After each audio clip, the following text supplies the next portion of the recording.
Hello all, welcome back to our channel. So students, in this video we will discuss FA2 unit number 1 theory question. So if you watch this video fully means you can easily attempt one long question and one short questions, which it weights for 12 marks plus 4 marks, total 16 marks weightage from FA2. So don't skip the video and watch till the end. So let's get into the video ma. So students, the first important short question from unit number 1 is features of bills of exchange. So what are the various features we are having in bills of exchange means the first one is written form.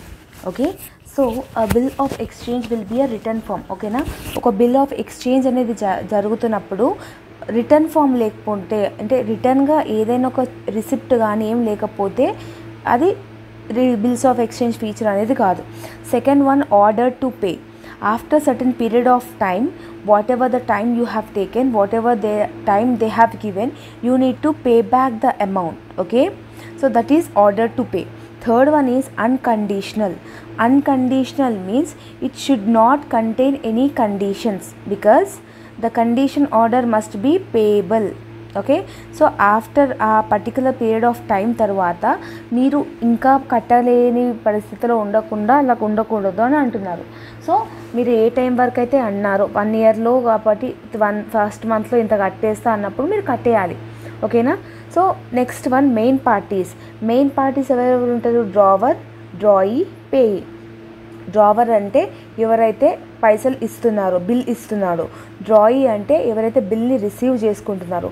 Payee అంటే mediator అనమాట. For example, నేను 10,000 rupees ఇచ్చిన ఒక పాపకి. So ఆ పాప ఏమన్నది 3 months తర్వాత నేను 10,000 మీకు రిటర్న్ బ్యాక్ ఇస్తా అన్నది. ఆఫ్టర్ 3 months తర్వాత నేను తనకు అడగాలి, బట్ ఆఫ్టర్ 1 month నాకు అర్జెంటుగా 10,000 అవసరం ఉన్నాయి. అట్లాంటప్పుడు నేను ఏం చేస్తాను, నేను థర్డ్ పర్సన్ దగ్గరికి వెళ్ళి ఈ బిల్ ఏదైతే ఉందో after 3 months if you ask her she will give that 10,000 to you means ఈ బిల్ని పెట్టుకొని ఈ పే అనేటోడు నాకు ఇస్తారు. 3 months తర్వాత ఆమె ఎవరైతే ఉన్నారో సెకండ్ పర్సన్ ఆ థర్డ్ పర్సన్కి చేయాలి. So this is the main parties. And fifth one వచ్చేసి సర్టనిటీ అమ్మా.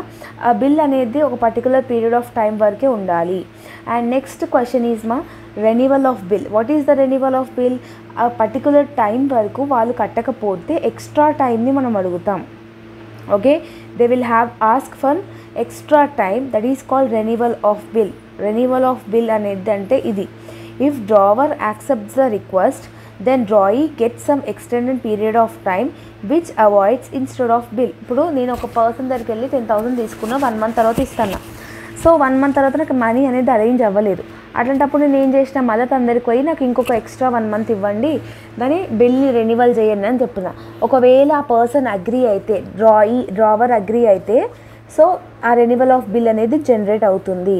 ఓకేనా, సో థర్డ్ క్వశ్చన్ ఏంది? Promissory note. A promissory note is nothing but a return document which consisting about the sign of the maker. Promissory note అంటే ఏంది? మనకు తెలిసిన విషయంలో మనం ఈ పర్టికులర్ టైం వరకు అమౌంట్ అనేది పే చేస్తామని చెప్పేసి విట్నెస్ ఉంటారు, ప్రూఫ్స్ ఉంటారు, మన సిగ్నేచర్ ఉంటుంది. That is called promissory note. Okay, so promissory note is an instrument in writing containing and unconditional taking అనమాట. ఓకేనా, మేకర్ ఈజ్ అన్ ఇండివిజువల్, ఎవరైతే తీసుకుంటున్నారో వాళ్ళు individual. Next, what are the features of promissory note you are having? As usual same. First one is writing, second one is promise to pay, third one is uncondition, fourth one is signed by maker and fifth one is certain party. Same మనకి bills of exchange లాగానే ఉంటుంది. So out of this theory questions we can expect 1 question పక్కా for 4 marks. So that's why I'm saying this. Next you are having మా dishonour of a bill. So ఒక particular dishonour of a bill అనేది ఎప్పుడెప్పుడు అవుతుంది? ఒకవేళ dishonour of the bill అంటే ఏంది అని అంటే, ఏ బిల్ అనుకున్న టైంకి వాడు పేమెంట్ ఫెయిల్ చేసినప్పుడు దాన్ని మనం డిజానర్ ఆఫ్ బిల్ అని అంటాము. సో అట్లాంటప్పుడు what are the different effects we will have ఒకవేళ బిల్ డిజానర్ అయితే? Next, no value and position. ఆ బిల్లుకి వాల్యూ ఉండదు, పొజిషన్ ఉండదు, లీగల్ యాక్షన్ తీసుకునే ఉంటుంది. నేచర్ ఏముంటుంది? డ్రావర్ ఇక పర్సనల్కి ఉండరు అనమాట, కన్ఫ్యూజన్ ఉంటుంది. Noting charges is nothing but extra amount payment like that. Okay, so this is the 5th question. Okay, 6th question వచ్చేసరికి మీకు ఇక్కడ జర్నల్ ఎంట్రీస్ అడిగినమ్మా. ఇక్కడ ఏమంటున్నాడు? On 1st January 2015 Rao sold goods to Jyoti. What is the journal entry? Jyoti is the receiver. Jyoti account data to sales account because he is doing సేల్స్ను, అది ఒకటి. Next half of the payment was paid immediately and remaining half of the raw ruled bills of exchange upon after 30 days. Half of the amount ఏమో ఇప్పుడు pay చేసిందంట, ఇంక మిగతా half ఏమో 30 days తర్వాత అనేది పే చేస్తాను అన్నదంట. సో అట్లాంటప్పుడు ఏం రాస్తాము, cash we have received, bill receivable is nothing but after 1 month తర్వాత మనకు ఒక రిసిప్ట్ లాంటిది. So cash account 5,000 received, bill మీద 5,000 ఉంది. సో టోటల్ జ్యోతి ఎంత ఇస్తున్నది, 10,000 అనేది షీ విల్ రిసీవ్ అనమాట after 1 month. 5,000 will be received now and remaining 5,000 1 month తర్వాత. ఓకేనా. అండ్ నెక్స్ట్ ఏం అడిగారు, Jyoti accepted the bill and return it to the Rao, అంటే యాక్సెప్ట్ చేసింది జ్యోతి, బిల్ని రిటర్న్ చేసింది. So cash account data to bills receivable account అవుతుంది. అది బిల్ క్యాష్ అనేది యాక్సెప్ట్ చేసింది కదా, అంటే బిల్స్ రిసీవబుల్ యాక్సెప్ట్ చేసింది కదా. సో లైక్ దట్ ఇది అనేది చేయాలి. నెక్స్ట్ 7th క్వశ్చన్ ఏముంది మా మీకు, P draws a bill on Q for 8,000. Bill draw చేసినంటే bills receivable account data to ఎవరు ఇస్తున్నారు, క్యూ ఇస్తున్నాడు త్రూ క్యూ అకౌంట్. ఓకేనా. After securing Q acceptance P enrolls to R, అంటే ఇప్పుడు క్యూ సెక్యూర్ అయినాక ఆర్ నుంచి అమౌంట్ అనేది తీసుకున్నట్టు P అర్జెంట్ అమౌంట్ ఉంటే. So R account data to bills receivable account. So ఇట్లా మీరు రాయాలి. జస్ట్ ఒకవేళ మీరు అటెంప్ట్ అయితే చేయండి, తప్పు రాసినా కూడా ఇవన్నీ వస్తాయి అన్నమాట.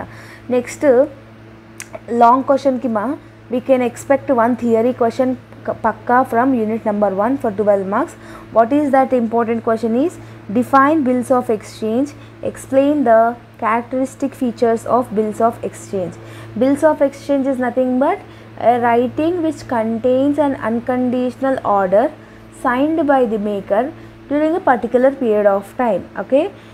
So in simple words ka emanochu manamu, it is an instrument in written form which includes unconditional order signed by the maker anamata. So after certain period of time lo manaki edaithe vastado amount adi vastundi kabatti danni manamu bills of exchange antam. Same thing whichever we have 4 marks ki rashnamo ade points meer nerchukondi. Points will be same, etlanti question vachina ee points petti raseseyandi. Got it? So this is the first question ma. Second question is differences between bills of exchange and promissory note.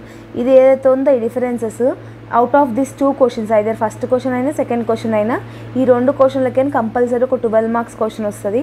So better ఇది మీరు as it ఈస్గా differences నేర్చుకోండి, ఇలాగే ఉంటుంది. ఓకేనా. And bills of ఎక్స్చేంజ్లో ఇంకా కొన్ని మీరు అడ్వాంటేజెస్ అండ్ డిసడ్వాంటేజెస్ అనేది రాయాలి. అడ్వాంటేజెస్ అంటే ఏమేమి ఉంటాయి, ఫెసిలిటేట్ క్రెడిట్ ఉంటుంది, ఇండెట్నెస్ ఉంటుంది, అండ్ లీగల్ డాక్యుమెంట్ అనేది, డేట్ ఆఫ్ పేమెంట్ ఉంటుంది, రైట్. ఇవన్నీ advantages of bills of exchange. What are the parties will involving bills of exchange means drawer ఎవరైతే పైసలు ఇస్తున్నాడో, డ్రాయీ ఎవరైతే పైసలు తీసుకుంటున్నారో, యాక్సెప్టర్ అంటే మీడియేటర్ అనమాట. ఓకేనా. నెక్స్ట్ మీకు ఏముంటారు, పేయీ అంటారు, పేయీ ఉంటారు, హోల్డర్ ఉంటారు. సో ఇవన్నీ 6-7 పాయింట్స్ ఏవైతే ఉన్నాయో ఈ 7 పాయింట్స్ మీరు సైడ్ హెడింగ్స్ గుర్తుపెట్టుకోండి, ఇంట్రొడక్షన్ గుర్తుపెట్టుకోండి. So what is bills of exchange, explain the characteristics, advantages and disadvantages of bills of exchange is first important question. Second important question వచ్చేసి differences between bills of exchange and promissory note. ఈ 2 differences answers నేర్చుకుంటే మీకు 12 marks అనేది మీ హ్యాండ్స్లో ఉంటుంది. So ఈ video ఎవరైతే చూస్తున్నారో ఈ వీడియోలో చెప్పిన ఇంపార్టెంట్ క్వశ్చన్స్ అని చూసుకుంటే 16 marks is in your hands. Means half of the marks అనేది మీరు యూనిట్ 1లకైనా స్కోర్ చేయొచ్చు. ఓకేనా. So this is all about the video students. Hope you like this video and if you are having any doubts you can comment down in the comment section. And if you like this video, then do like, share, comment and subscribe to our channel and share with all your friends and groups. See you all in next video. Bye bye students.